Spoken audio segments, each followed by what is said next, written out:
Are you feeling trapped? Well, stay tuned because you can discover how to unlock your freedom in this episode. I'm Candia Raquel, and you are at the Sensual Sessions Podcast, the place to explore sensing pleasure through your senses and moving in a way that it's free from inhibition and full of self expression. Make sure to subscribe to in my website to get these episodes delivered on your inbox every week. Head on to my website, candiaraquel.com, www.candiaraquel.com. And today we have a very special guest. This is Kevin Kepple. He's a master coach, has an impressive background on typing and unlocking your freedom through knowing more about your personality, and also is a host of the Unlocking Your Freedom podcast. So, welcome, Kevin. I am very excited to have you here. Yeah, I'm excited to come and share with you. Thanks for the invite. So, tell us a little bit about how you started researching about all this personality typing. Yeah, so I was working in finance and on paper, I was crushing it. I was like winning awards, winning trips, had a great office, looked over a park. I got to wear cool suits and I was one of the top performers in the company and I couldn't have been more unhappy and I couldn't figure out why. I was like, man, I've Oh got everything my. I thought I wanted. Cool job, cool office, making good money. And I seemed to be getting less happy every day, and I really couldn't figure out why. And then like that started to show up in the results. All of a sudden, I started not getting as good of results, and I was doing the same things, and I was even doing more of them.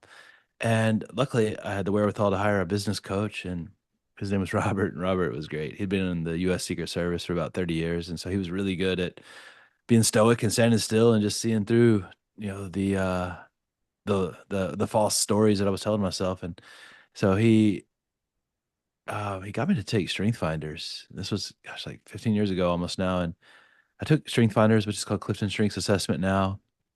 And we're looking at it. And he goes, man, I think you're really unhappy because you're doing a job you're not very well designed to do. You're not going to use all your natural talents on a daily basis.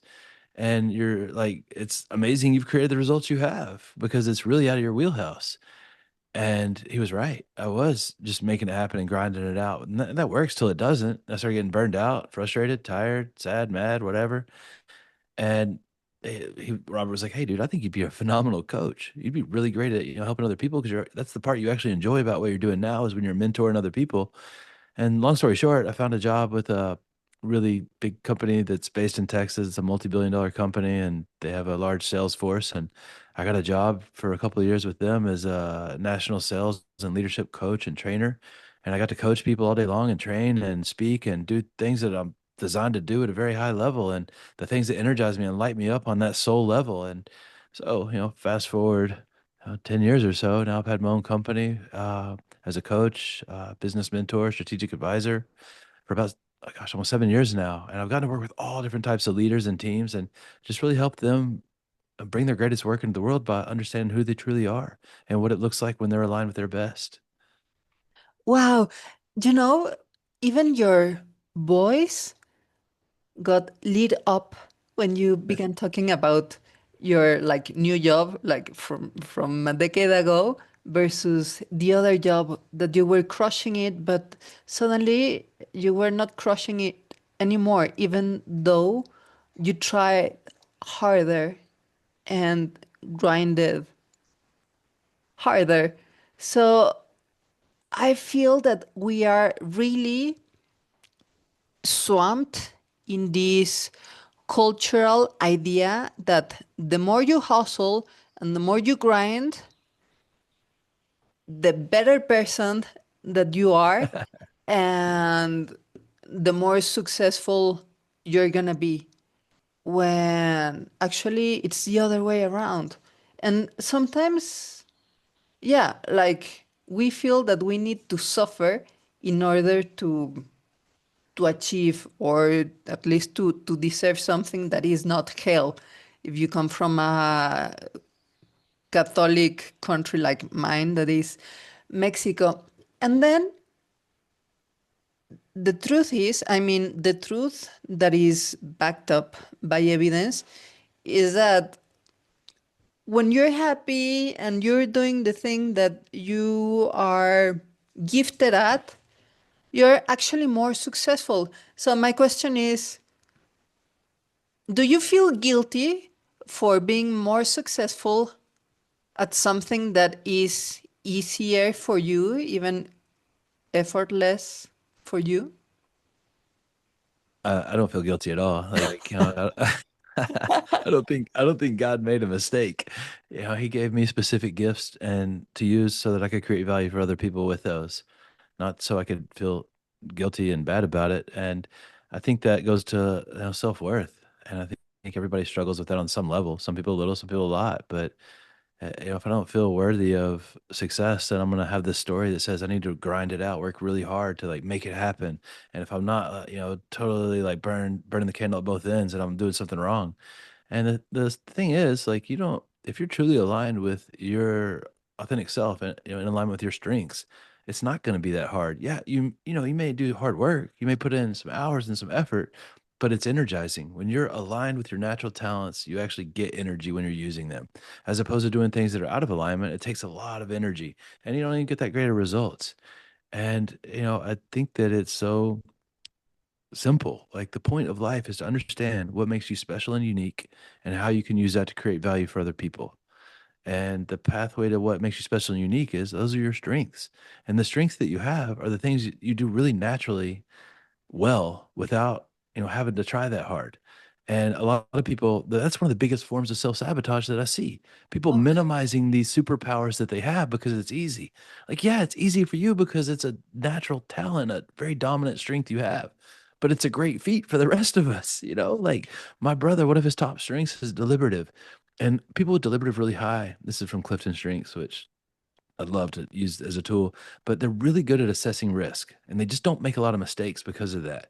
And like he just naturally does it really well. He doesn't make a lot of errors and he's like a really great person to have to go to for wisdom because he's just so methodical in the way he thinks.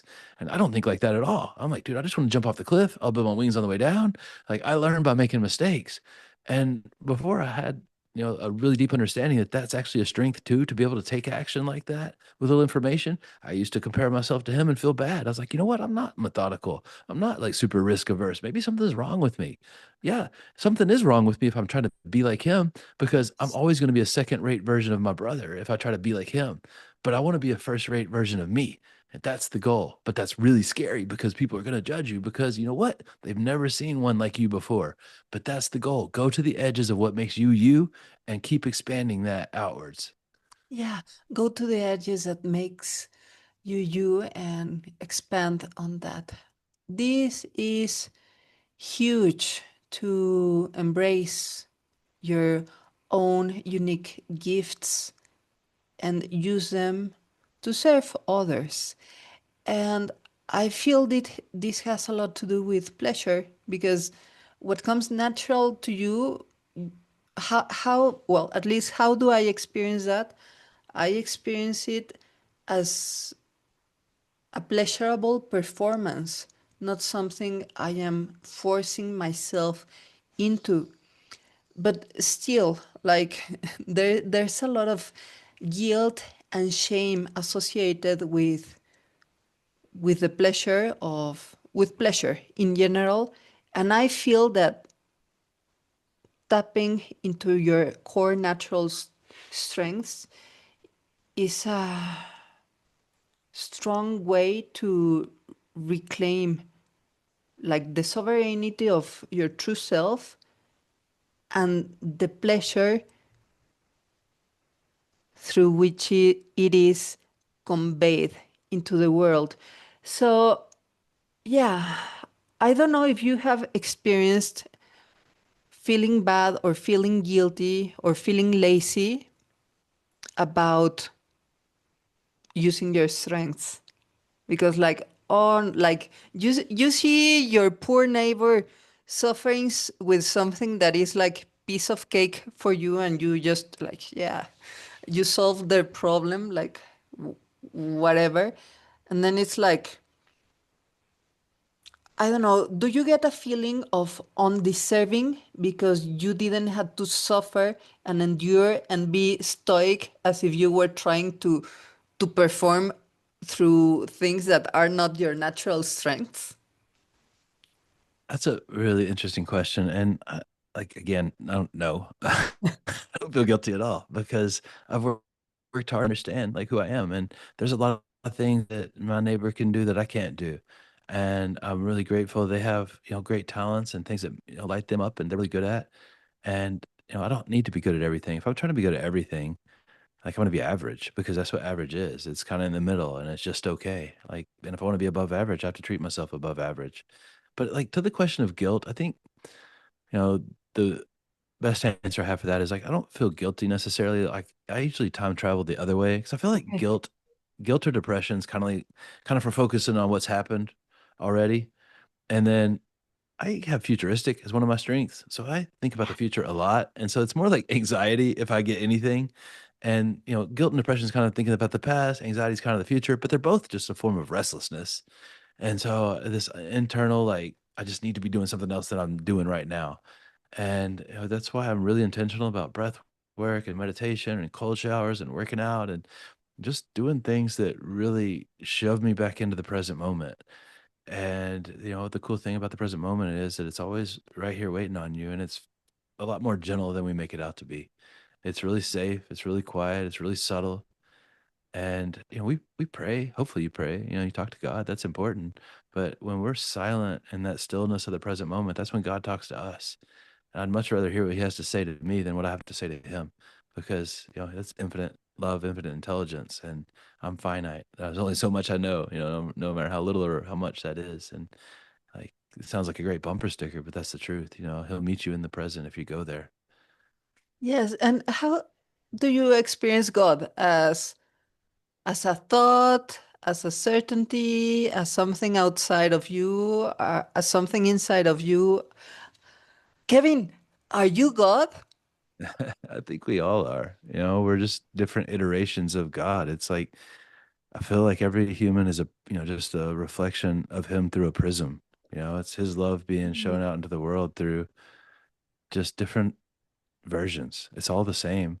But, if you're facing resistance or struggling like addiction or, just whatever it is, this negative space, like that's not God. That's you covering up God with your ego. And because the ego wants you to, can have control of everything. It wants to know all the outcomes before it starts. It wants to be right and, 100% right all the time. And like God is love, and love is like, Jesus says that in the Bible, John said in the Bible, it's said over and over again, God is love. So therefore I'm love, you're love, we're all love.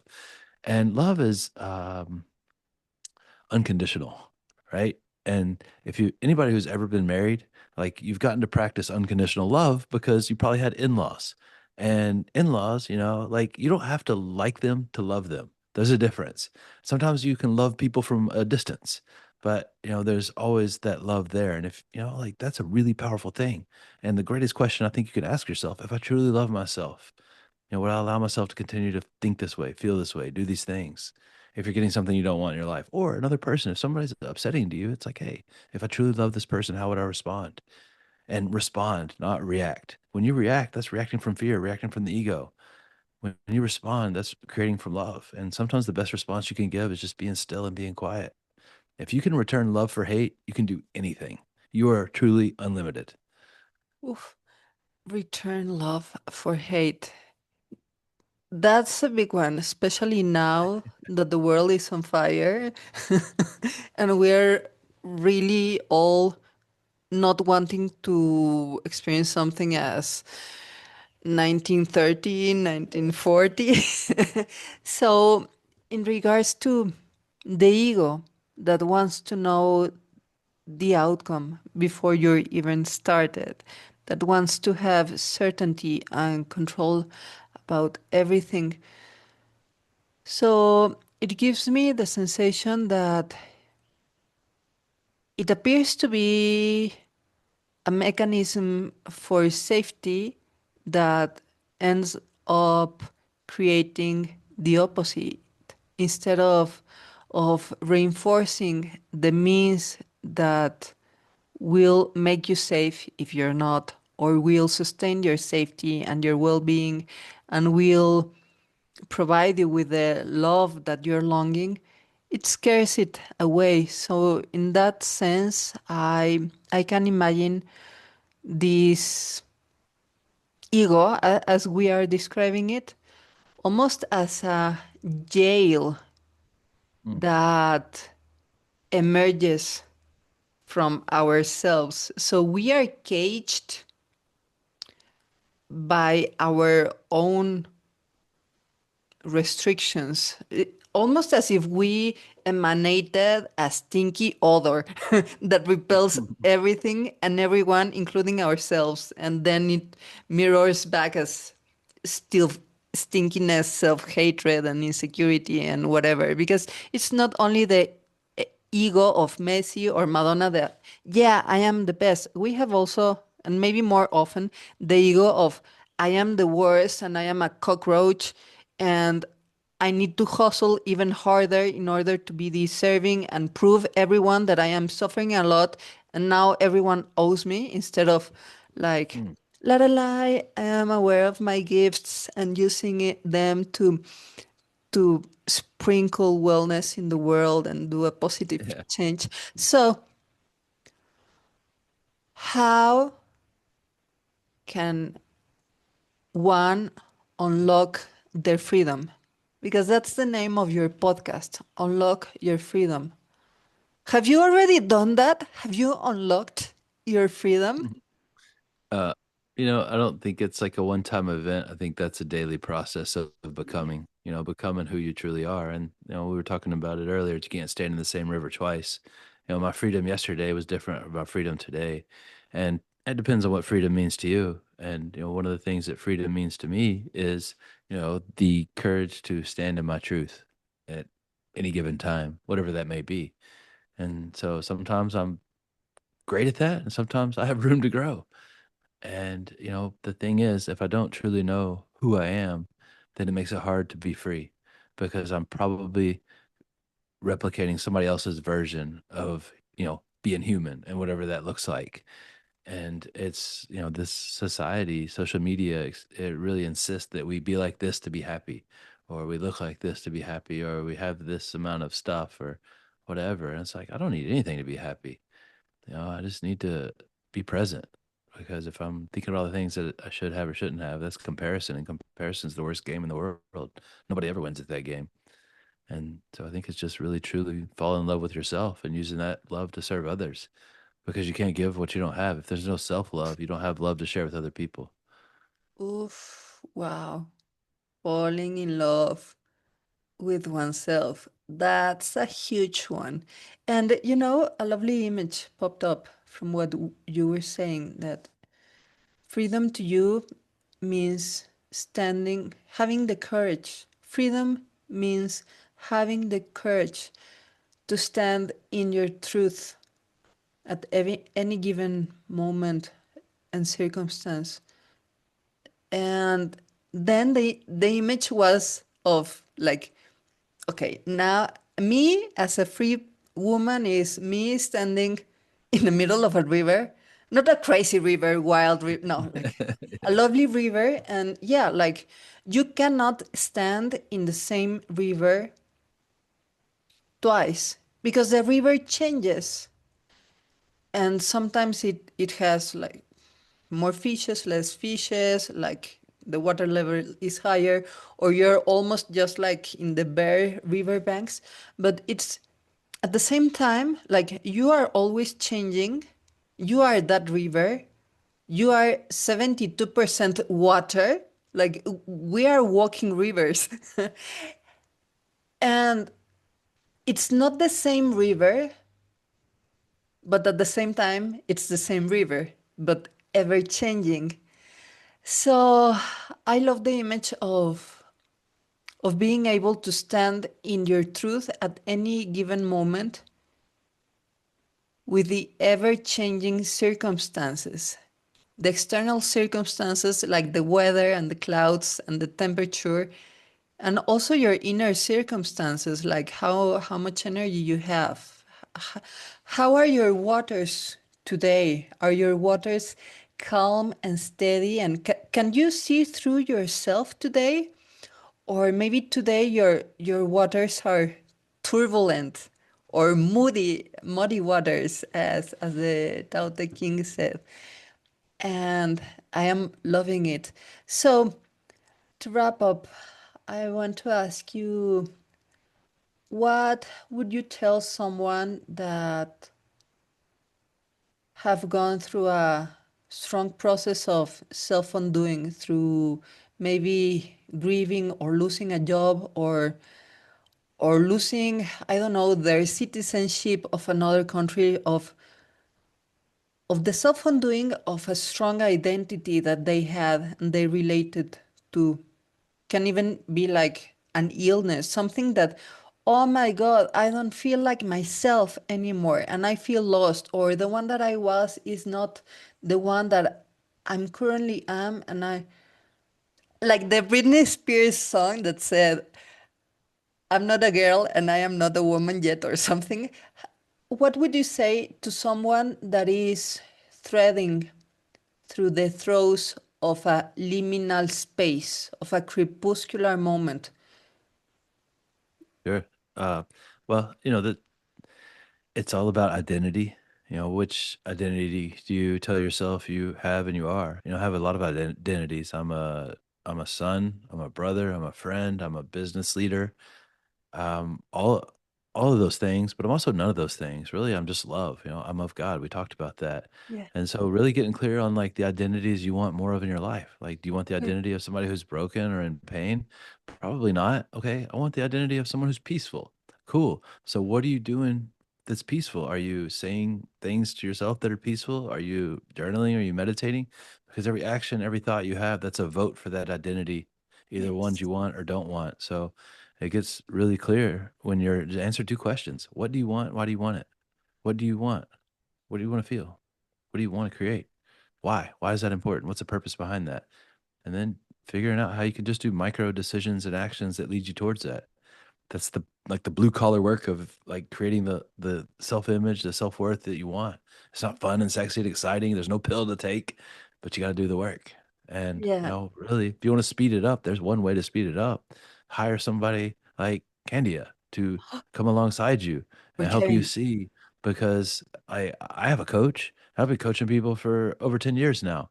I love American football and the Dallas Cowboys. Unfortunately, that's my team. They've been terrible for a long time, but there's still like 30 coaches on the sideline for a reason. Even though these guys are the best of the best, you need to have somebody who can help you see past the limitations you've created. So that would be Yeah. my humble advice. Yeah. I love the sense of sovereignty in choosing your personality. So it's so there's free will on your beingness. Yeah. And like, yeah, am I identifying with someone that is struggling with this or that? Well, what is what I do want? And that has to do with pleasure. Like, how does this terrible situation feels like, and how do I want to feel? And have that as a clear, deliberate North Star, and then act like it. Like, Yeah. I want to be peaceful, so I'm gonna do something that makes me feel that way, that reinforces. So then it's a being and doing that becomes intertwined.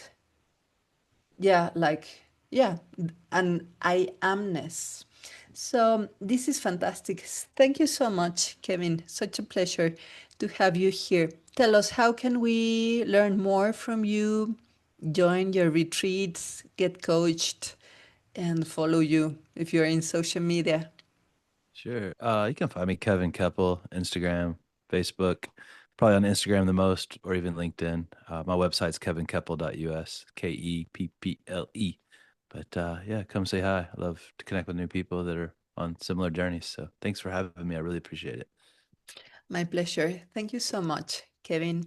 And thank you, Sensualists, for being here. Go find Kevin on Instagram, Kevin Kepple, and also join his coming events in his website, kevinkepple.us. And if you haven't already, go grab the free guide to awaken sensuality at my website, which is my name, candiaraquel.com, www.candiaraquel.com. Until next time, remember to take the time to sense your fire so you can share the flame.